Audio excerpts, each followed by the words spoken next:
indoor spaces more humanized. The pandemic fundamentally shifted our habitation patterns with the rise of remote work and digital interaction. The home is no longer just a shelter. It is the primary settings for the majority of the people. Based on the literature review, before the pandemic, people tend to stay in their houses up to 60% of their daily time. After pandemic, this number has drastically increased to 85% of their daily life.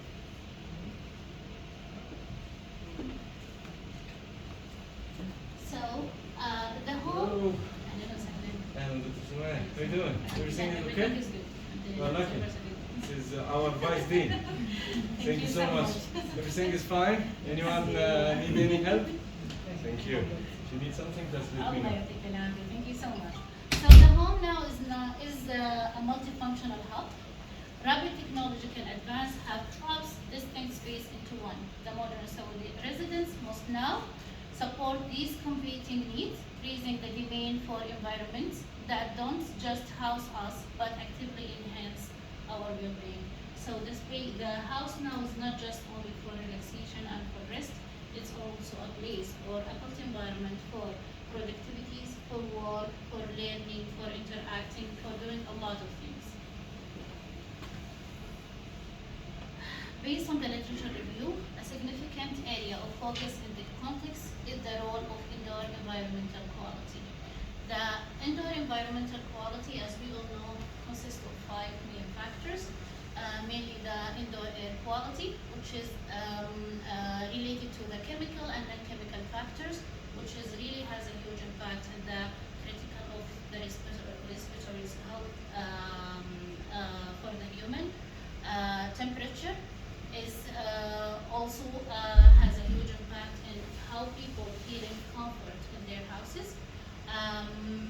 We find in the literature review that 22 degree to 24 degree Celsius is the optimal degree for making people feeling comfortable inside their houses. Humidity, it has a huge impact in regulating the transmissions and irrigation. Also, we find in the literature review that the optimal percentage for the humidity is really between 40 to 60. Lighting also has a huge impact on the people productivity and well-being. So, and it's affecting the visual comfort and the circadian rhythm. The acoustic also play a huge impact on how people feel comfortable inside their houses. Here we are talking about how the good insulation can affect the interior and exterior noise coming to us. So, in general, IEQ affect user well-being and behavior. So, based on the research review, we find like a lot of studies focus on how the IEQ affecting the well-being and productivities in general, but we find limited studies focus on the residents here in Saudi Arabia. So, based on that, we aim in this study to ask 2 main questions. The first one is, what is the impact of indoor air quality, lighting, temperature, humidity, acoustics available in Saudi villas and apartments and Saudi citizens' well-being and productivities? The second question, what is or are the most preferred IEQ parameter in the Saudi homes? Even for the literature or the limited paper that we find focusing on the well-being or productivities in Saudi residents, none of them focus on which one is the most preferred or one for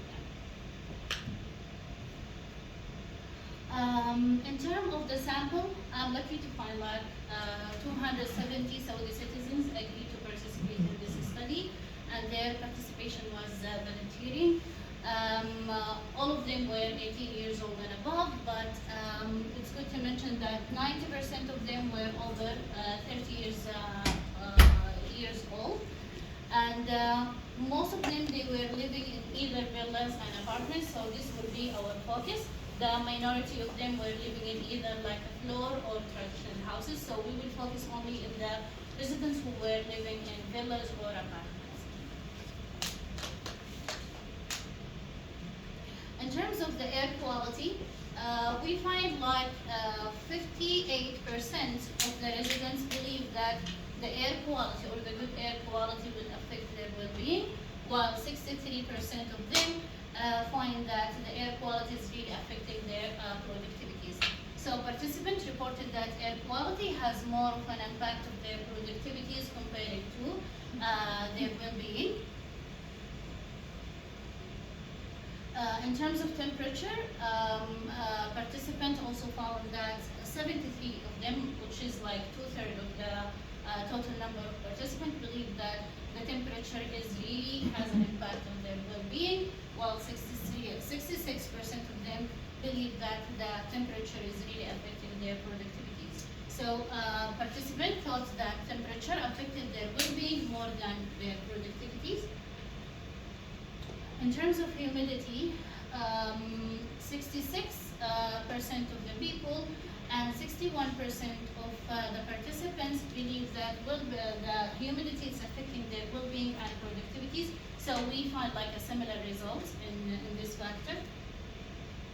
In terms of lighting, 70% of the participants believe that light is affecting their well-being, and only 55% found that lighting is affecting their productivity. So participants reported that light had more impact on their well-being than their productivity. Lastly, for the acoustics factor, 73% find that this factor is really affecting their well-being, while 63% found the same factor affecting their productivity. So participants agree that acoustics have more impact on their well-being compared to their productivity. To summarize this result, in terms of the well-being, people or the participants found that acoustics followed by temperature are the most preferable factors, which really have an impact on their well-being, and the least important for them was the air quality. In terms of productivity, again we can see temperature is the most preferable factor for the participants, and the least important for them is the lighting in terms of the effectiveness for the productivity. In conclusion, the Saudi participant data reveal an undeniable relationship between IEQ parameter and the quality of their life. However, we have to pay attention to that sound isolation is a health requirement. Thermal control is the foundation for productivities and for well-being as well. The human-centered approach moves beyond functional space to emotional and sensory environment. To improve quality of life, architects and interior design must integrate these findings into all design stages.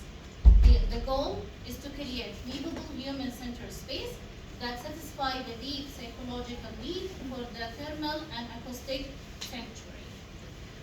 For the limitation for this paper, of course, future study should utilize qualitative method like interview or focus group to answer why we get this result and to get more information about this. Also, we need future research might include inferential tests such as ANOVA to investigate the significance of difference. This is my references, and thank you so much.